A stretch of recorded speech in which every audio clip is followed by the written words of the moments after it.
مشرکان مکه با تبلیغات سوی خود جنگ روانی را علیه نبی رحمت مدیریت می کردند و تلاش داشتند شخصیت ایشان را با حطاکی‌ها و تهمت‌های ناروایی چون دیوانگی و جادوگری در میان مردم ترور کنند و با فحش و ناسزاگویی و پوزخندها و طعنه‌ها و دخالت‌های بی‌مورد سعی می‌کردند تا سخنان ایشان را تغییر دهند.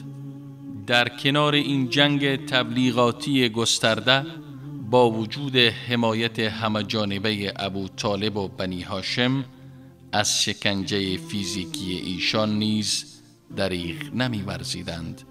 بارها اتفاق می‌افتاد که افرادی از سران قریش چون ابو جهل، ابو لهب و عقبه ابن ابی معیط که دارای پشتیبانی قوی بودند، پارچه دور گردن رسول اکرم انداخته و سعی می کردند ایشان را خفه کنند و یا در اثنای سجده ایشان در نماز شکمبه شتر را روی کمرشان خالی می کردند.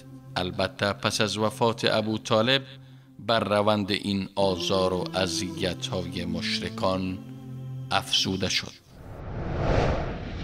آزار و شکنجه مشرکین مکه تنها متوجه رسول الله صلی الله علیه و سلم نبود، بلکه تمام مسلمانانی رو که به دعوت ایشون لبیک گفته بودند در بر می گرفت. در دست اونها ابوبکر صدیق رضی الله عنه یار غار رسول صلی الله علیه و سلم بود، همون فردی که اولین مسلمان از میان مردان به شمار می آمد. صدیقه کبرا رضی الله عنها مادرمان عایشه درباره یکی از این مشکلات و یکی از این مصائب می‌فرماید: روزی در سالهای اول اسلام هنوز تعداد مسلمان‌ها از 80 و اندی نفر بیشتر نشده بود. صدیق اکبر رضی الله عنه به رسول الله صلی الله علیه و سلم فرمود: یا رسول الله، اجازه بدید تا بریم و در کنار خانه کعبه شروع بکنیم به دعوت و شروع بکنیم به سخنرانی کردن و رساندن دعوت به مشرکین قریش. رسول الله صلی الله علیه و سلم فرمودند: هنوز تعداد ما به اون حد کافی نرسیده که شروع بکنیم به این گونه سخنرانی ها در کنار کعبه. به هر حال رسول الله صلی الله علیه و سلم و ابوبکر صدیق راضی شدند و حرکت کردند تا برن در کنار خانه کعبه شروع بکنن به سخنرانی علنی برای قریشیان. تمام مسلمان ها هر کدوم در بین اقوام خودشون منتشر شدند و ابوبکر صدیق رضی الله عنه در جمعی که رسول الله صلی الله علیه و سلم و عده‌ای از اصحاب و یاران نشسته بودند شروع کردند به سخنرانی کردن. وقتی که مشرکین قریش این صحنه را مشاهده کردند، بر ابوبکر صدیق رضی الله عنه و مسلمانان حمله ور شدند و ابوبکر صدیق رضی الله عنه را مورد آزار و شکنجه قرار دادند و مورد ضرب و شتم. در این میان عتبه ابن ربیعه، یکی از سران کفر و شرک در مکه مکرمه که بعدها در بدر به هلاکت رسید، شروع کرد به ضرب و شتم ابوبکر صدیق در صورت و شدیداً ایشون رو با مشت خودش، با لگدهای خودش مورد آزار و اذیت قرار داد. بعد از این طایفه بنو تمیم آمدن و پیکر نیمه جان ابوبکر صدیق رضی الله عنه را داخل پارچه‌ای گذاشتن و بردن به خانه ایشون و گفتن: به خدا قسم اگر ابوبکر از دنیا بره و کشته بشه به خاطر این آزار و شکنجه، عتبه ابن ربیعه رو خواهیم کشت. پدر ابوبکر صدیق و اقوام بالای سر ایشون بودن تا آخر روز که ابوبکر صدیق به هوش آمدن. بعد از این که ابوبکر صدیق رضی الله عنه به هوش آمد، اولین سوالی که پرسیدیم بود که حال محمد صلی الله علیه و سلم چگونه است. اقوام که این سخن را شنیدن ناراحت شدند و از خانه خارج شدند. ابوبکر صدیق رضی الله عنه همچنان این سوال را تکرار می‌کردند. مادر ابوبکر صدیق رضی الله عنه روی به ابوبکر صدیق فرمود: من نمی‌دانم که حال یار تو، حال صاحب تو چگونه است.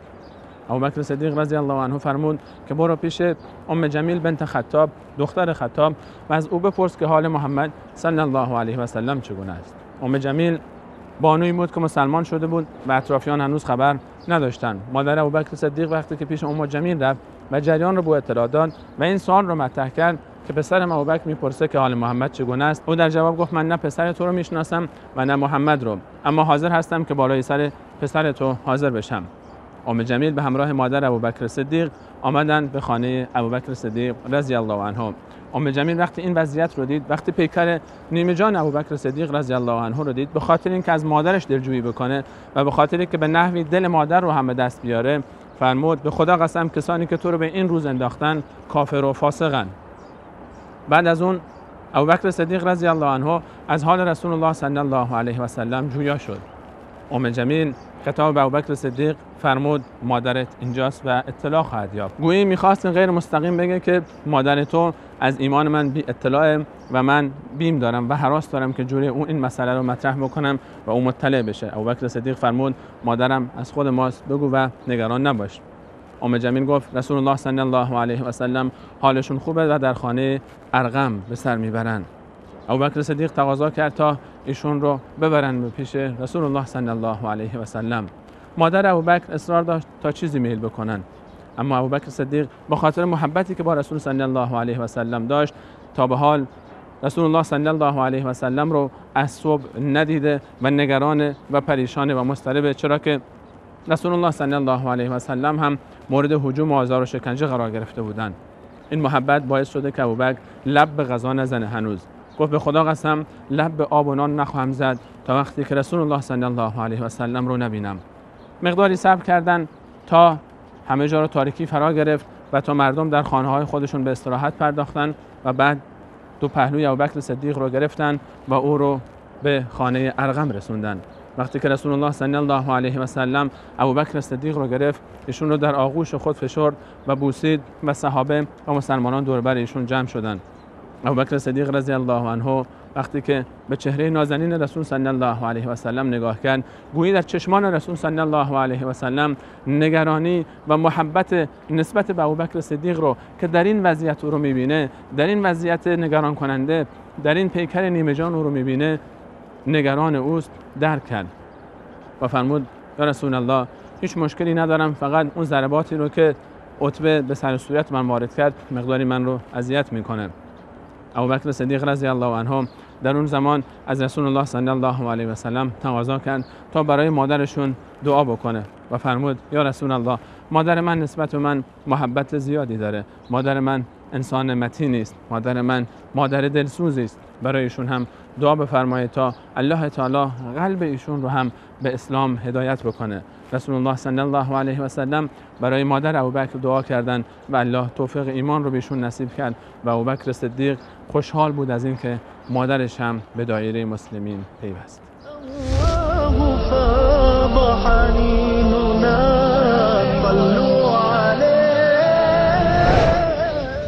بلال ابن ابی رباح برده سیاه حبشی از اولین کسایی بود که به دعوت توحید لبیک گفت.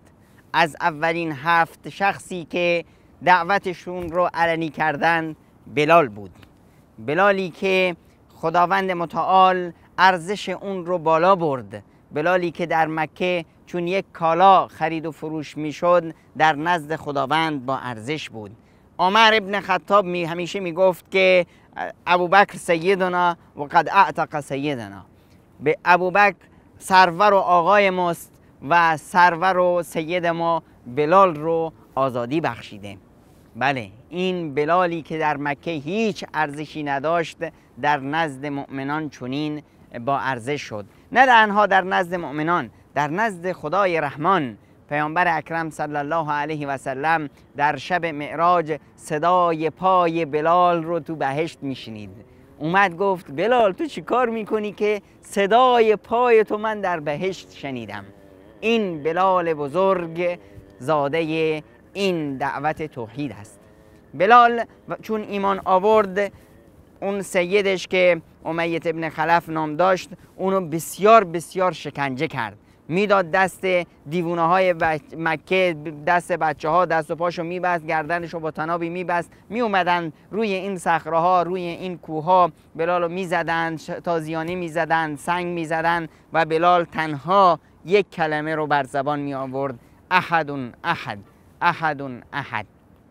در این کوه ها بلال و امیه می آورد تو روز داغ و روی شنهای داغ اونو میگذاشت و رو سینه‌اش یه سنگ داغ بزرگی رو میذاشت روی سینه‌اش و تازیانی میزد و بلال میگفت احد احد. بعدا البته از بلال پرسیدن راستی چرا تو همیشه میگفتی احد احد؟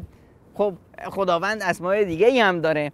میگفت اونا منو میزدن، من میخواستم اونا رو دیگه کفرشون رو در بیارم، میگفتم احد احد، خدا تنها، خدا یگانه است و این چیزی بود که اونا رو خیلی خشمگین میکرد و دلشون میترکید.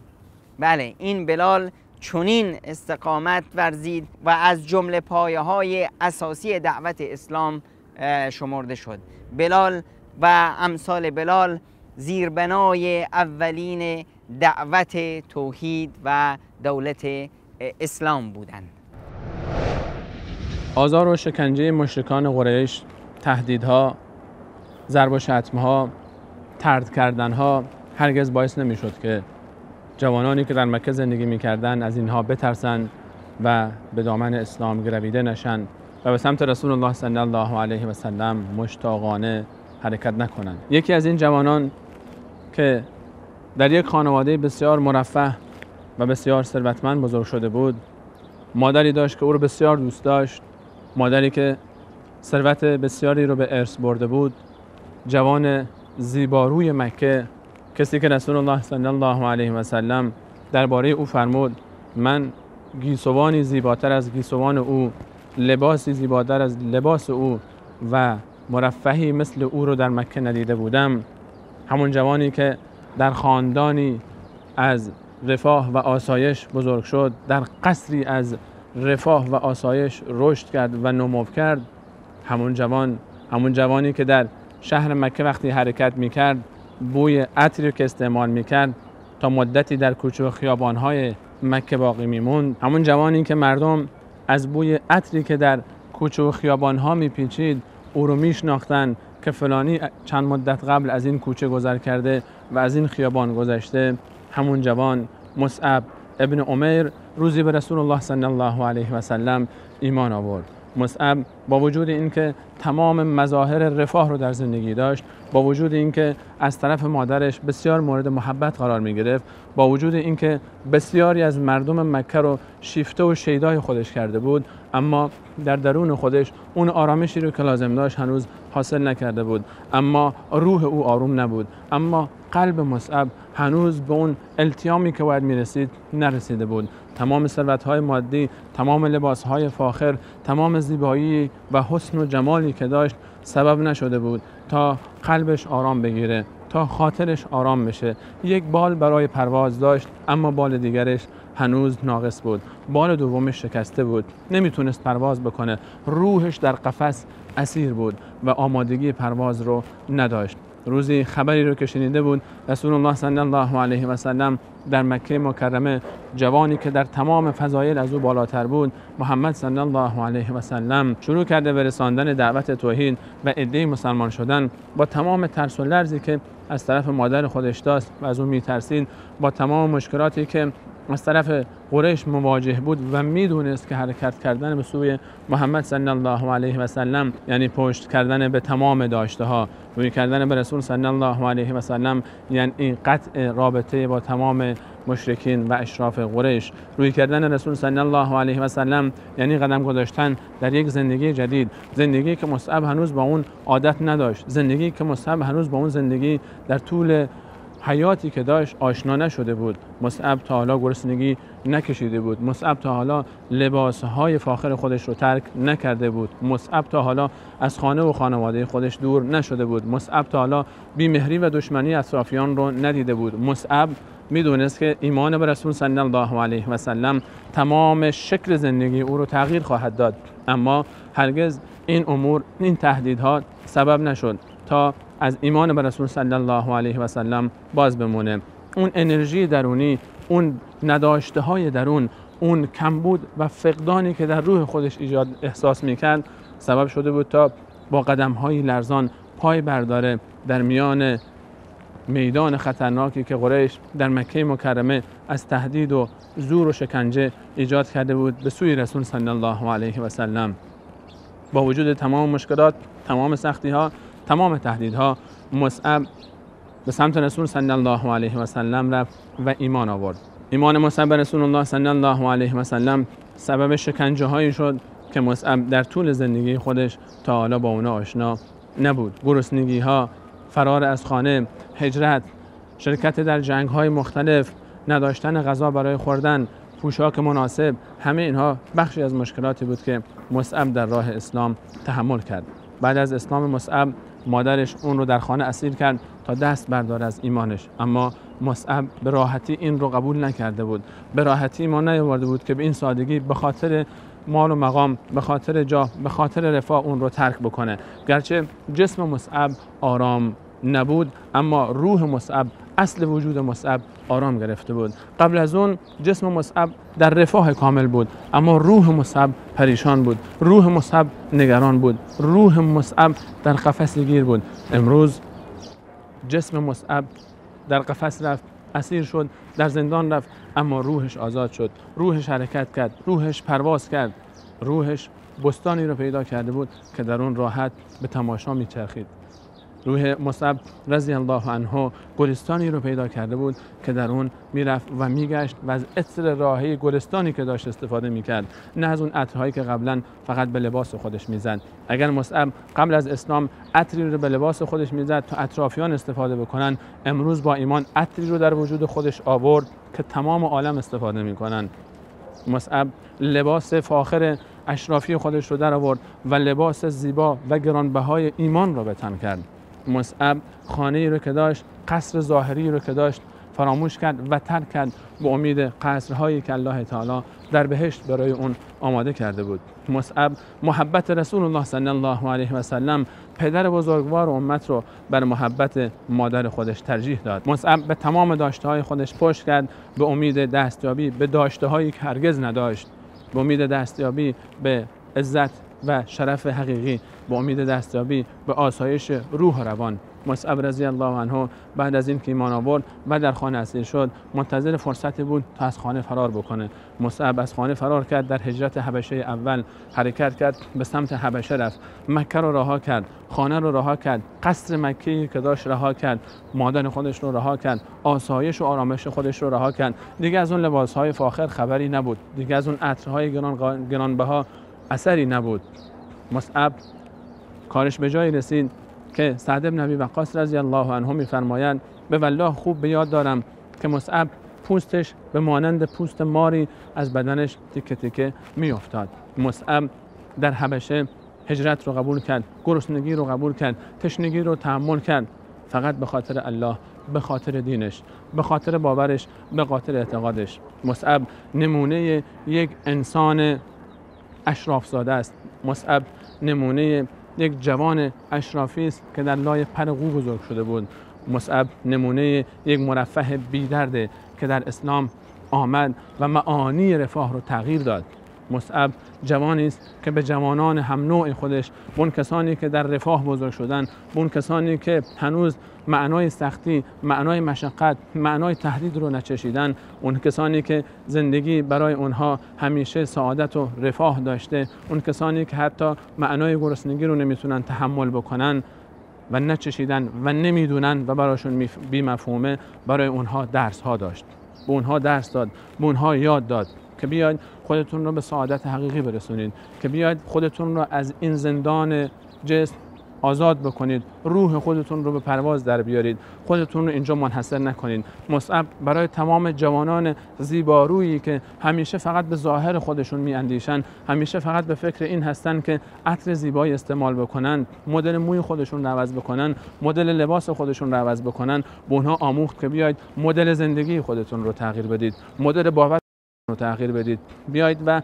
برای همیشه خودتون رو جاودانه بکنید. بیاید به جای اینکه به دنبال جلب توجه اطرافیان، مردها و زنهای اطراف خودتون باشید، بیاید توجه الله رو به خودتون جلب بکنید، بیاید توجه فرشتگان رو به خودتون جلب بکنید، بیاید و توجه پیامبر اکرم صلی الله علیه و سلم و مؤمنینی رو که ارزش دارن توجه اونها به سوی ما متوجه بشه، توجه اونها رو جلب بکنید. بیاید توجه الله تعالی، توجه رسول الله صلی الله علیه و سلم و توجه فرشتگانی رو به سمت خودتون جلب بکنید که نظر اونها، رأی اونها ارزش داره.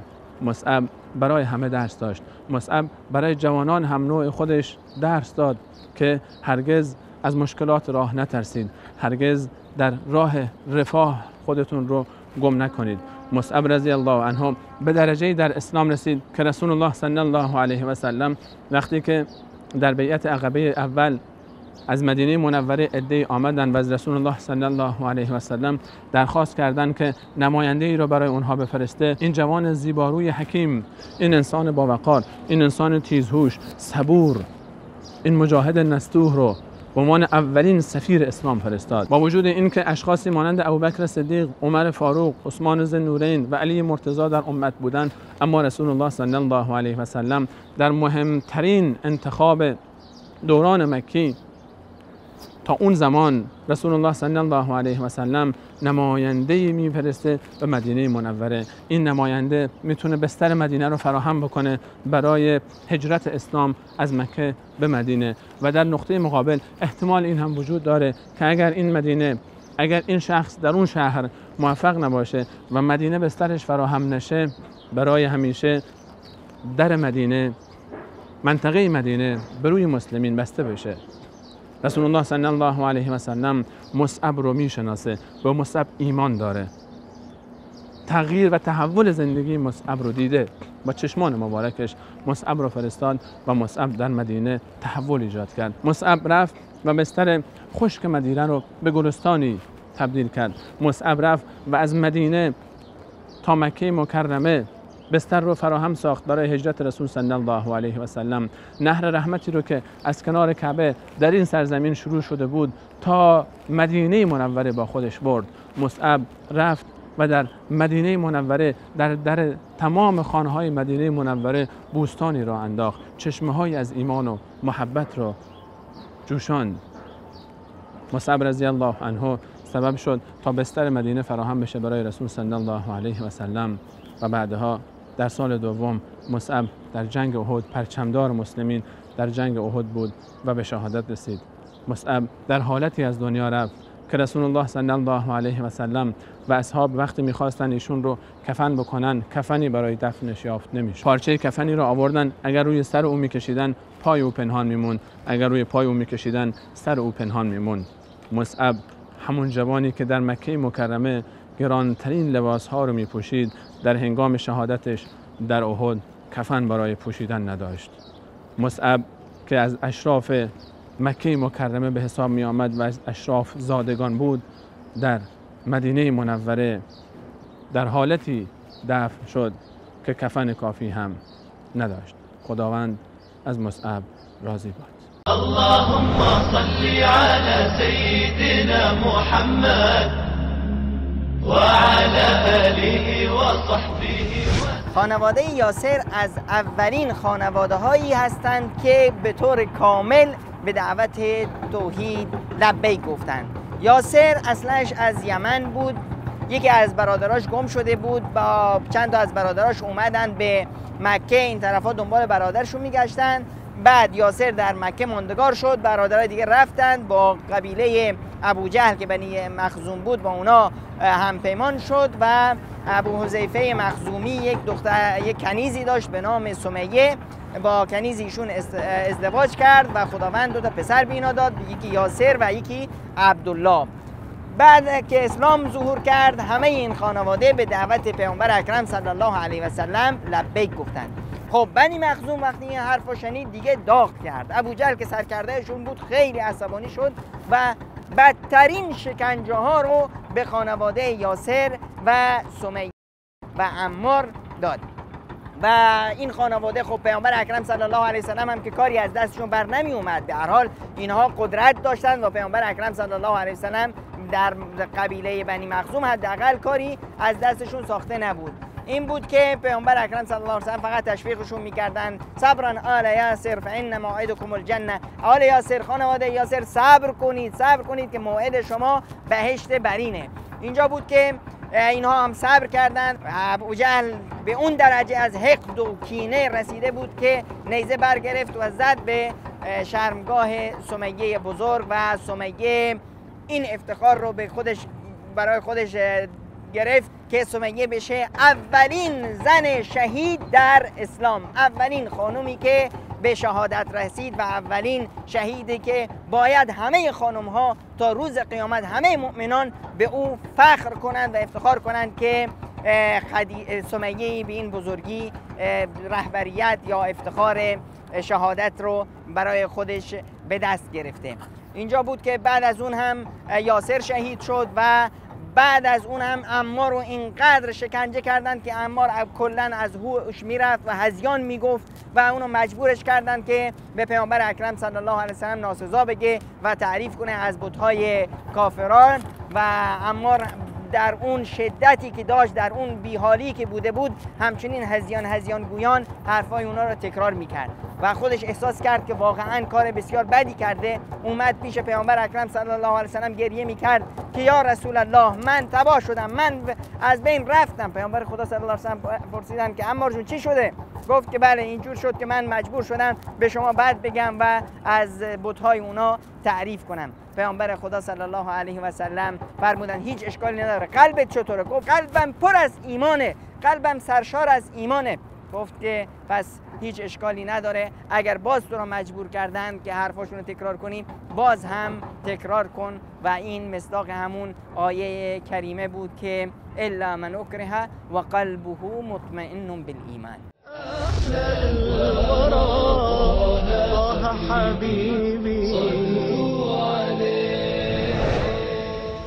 مشکلات مسلمین در مکه تمامی نداره، روز به روز مشکلات بیشتر و بیشتر میشن. دشمنی ها هنوز ادامه داره، هنوز خاطره سمیه و یاسر فراموش نشده، هنوز بلال زخمهای خودش رو در این شهر فراموش نکرده، هنوز خباب ابن ارت، سعد ابن ابی وقاص، عبدالله ابن مسعود و بسیاری دیگر از صحابه در این شهر مورد آزار و اذیتن. عمر ایمان آورده، حمزه به دامن اسلام شرفیاب شده، اما هنوز هم مسلمین در مقابل آزار و شکنجه های همشهریان خودشون، در مقابل آزار و شکنجه اقوام خودشون آرام نشستن و منتظر دستورند. یه روز عبدالرحمن ابن عوف اومدن پیش پیامبر اکرم صلی الله علیه و سلم، فرمودن یا رسول الله تو جاهلیت ما خیلی لرد بودیم، خیلی گردن اونو بالا میگرفتیم، افتخار میکردیم، حالا که مسلمون شدیم این همه ظلم به ما میشه، واسه چی ساکت بشیم؟ واسه جوانها، جوان مردای مسلمون خیلی سخت بود تحمل این روزگار مکه، این همه شکنجه، این همه بدبختی، این همه زجر، این همه دشنام، این همه بدی‌ها واسه به ما میکنن. ما چرا حرکت نکنیم؟ چرا نزنیم لهشون نکنیم؟ میتونیم. واسه مسلمان ها خیلی چیزا، واسه این جوانای تازه مسلمان شده داغ خیلی چیزا پنهان بود. اینو نمیدونستند شاید که پیامبر خدا صلی الله علیه و سلم اینا رو واسه یک مهمت بسیار بزرگ آماده میکنه. این پروانگان، این امت باید تربیت میشدن. اینها همون نسلی که به خاطر کوچکترین مسئله با هم می جنگیدن، همون افرادی که در تاریخ اونها جنگ‌های خانمانسوزی بود که به خاطر یک بز یا یک شتر اتفاق افتاده بود و یا به خاطر توهین کوچک دست به شمشیر می‌بردند و خونها می‌ریختند. اینها باید صبر بکنن، اینها باید استقامت پیشه بکنن، اینها باید بر احساسات و عواطف خودشون مسلط بشن، اینها باید تربیت بشن، اینها باید نسلی بشن که آینده امت بلکه آینده زمین رو رقم بزنن. اینها باید این مشکلات، در این کوره، در این سختی ها، در این مشکلات و مشقات صبر بکنن، استقامت بکنن تا این سرشت صبر و استقامت جزء خلق و خوی اونها بشه. از طرف دیگه اینها باید یاد بگیرن تا علی رغم میل باطنی خودشون، تا در مقابل دستورات رسول الله صلی الله علیه و سلم، رهبر خودشون، معلم و مربی خودشون، صبر بکنن و بپذیرن و دستور ایشون رو بر تمام خواسته های درونی خودشون ترجیح بدن. اینا باید بدونن چطور تابع فرمان رهبریت باشن، چطور صبر داشته باشن، شکیبایی داشته باشن، بتونن در سختی ها دست پیامبر خدا رو بگیرن، بتونن در کنار پیامبر خدا صلی الله علیه و سلم باشن. روزهای آینده خیلی روزهای سخت‌تر از ایناست. واسه اون روزها باید آماده باشند، باید بدونند که چطور شمع باشند دور پروانه نبوت بچرخند، چطور شمع باشند تاریکی ها و ظلمت رو روشنایی بدن، چطور بتونن دنیا رو تغییر بدن. تغییر دنیا خیلی زحمت میخواد. این دین خیلی حرف داره برای گفتن، خیلی برنامه‌ای داره واسه تغییر همه و این تغییر خیلی کار میخواد. و خداوند متعال وقتی به پیامبرش اشاره کرد اهمیت این دین و وزن این دین و انا سنلقی علیک قولا ثقیلا، ما یک سخن سخت سنگین، بار مسئولیت سنگینی رو بر دوش تو ای محمد میگذاریم. اون چیزی که بر دوش محمد مصطفی صلی الله علیه و سلم گذاشته میشه بر دوش من و تو، بر دوش صحابه، بر دوش همه مؤمنان و همه خوبانه. باید واسه اون آماده بشن. در ثانی مگه مسلمان ها کی بودن تو مکه؟ شهروند مکه بودند. شهروند باید در قبال شهرش مسئولیت هایی داره، اون مسئولیت ها رو باید ادا کنه، نه اینکه از خودش دفاع کنه. هدف دفاع از خود نیست، هدف دست ملت رو گرفتن و رهایی اونهاست. هدف نجات این بدبختایی است که دارن پروانه بار خودشون تو آتیش میندازن. این پروانه هایی که دورش آتش های دروغین خودشونو دارن میسوزن، باید دامن اینا رو گرفت، باید دست اینا رو گرفت. اگه ما بجنگیم چی میشه؟ با کی میخوایم بجنگیم؟ تو هر خانواده میبینی پسر عاقل مسلمون شده، پدر لجوج هنوز کافره، برادر مسلمون شده، خواهر تو لجاجت خودشه، خواهر مسلمون شده، مادر همون عقل پوسیده قدیمو داره. اگه قرار باشه بجنگن، کی با کی میجنگه؟ بچه با برادرش، بچه با پدر و مادرش، برادر با خواهرش، خواهر با برادرش، برادر با برادرش. خون جنگی میشه. این واسه یه مسلمون برای این نیومده. مسلمون اومده که دست دیگرها رو بگیره. مسلمون اومده برای رهایی دیگرها. تازه اگه ما بجنگیم چی میشه؟ اون کافرها هم ما میخوایم اونا رو هدایت بدیم، نمیخوایم اونا رو هول بدیم بیفتن تو جهنم، میخوایم دستشون رو بگیریم از جهنم خلاصشون کنیم. وقتی ما با اونا در بیفتیم اونا لجاجتشون بیشتر میشه، بدیاشون بیشتر میشه، به جای اینکه بیان به طرف ما از ما متنفر میشن. و یا شاید اون دشمنانی که امروز در مقابل رسول الله صلی الله علیه و سلم و مسلمین صف کشیدن و دستور شکنجه میدن و خودشون در شکنجه ها شریک میشن و نمیگذارن که مسلمین به دایره اسلام گرویده بشن و جمعیت مسلمین بیشتر و بیشتر بشه، در آینده نه تنها خودشون مسلمان میشن بلکه از رهبران امت اسلامی قرار میگیرن. عمر ابن خطاب رضی الله عنه یکی از این نمونه هاست. یکی از اون کسانی است که در ابتدا در مقابل اسلام ایستاد، در کنار همین خانه مشرف، در کنار کعبه مکرمه در مقابل مسلمانان ایستادگی میکرد، اما در همین شهر و در کنار همین خانه روزی ایستاد و شجاعانه و با شهامت کامل در قبل از هجرت ایستاد و گفت عمر ابن خطاب قصد هجرت داره، هر کسی که میخواد فرزندانش یتیم بشن و همسرش بیوه بشه بیاد و جلوی من رو بگیره. همین شخص بعدها اسلام رو از اندلس تا در اسپانیای امروزی دا چین گسترش داد. اینه که مسلمون ها همه اون سختی ها رو تحمل کردن. واقعا هم جا داره که تو این نگاه کنیم.